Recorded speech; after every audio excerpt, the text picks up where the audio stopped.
number one on the kill list for Iran. Donald Trump নিহত হলে ইরানের উপর ইতিহাসের সবচেয়ে ভয়াবহ হামলা হবে এমন বিস্ফোরক দাবি করলেন খোদ মার্কিন প্রেসিডেন্ট।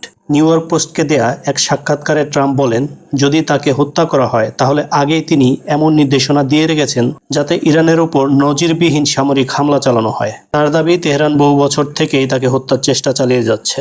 এদিকে ইসরায়েলি সূত্রে ট্রাম্পকে হত্যার পরিকল্পনার গুঞ্জন ছড়ালেও অনেক বিশ্লেষকদের মতে এই ধরনের দাবিগুলো ইরান ও যুক্তরাষ্ট্রের উত্তেজনাকে বাড়ানোর উদ্দেশ্যেই প্রচার করা হচ্ছে। অন্যদিকে হরমুজ প্রণালী ঘিরে উত্তেজনার মধ্যে যুক্তরাষ্ট্র বলছে তারা আলোচনায় আগ্রহী, তবে ইরান সতর্ক করে দিয়েছে চুক্তির প্রতিশ্রুতি ভঙ্গ হলে কঠোর জবাব দেওয়া হবে।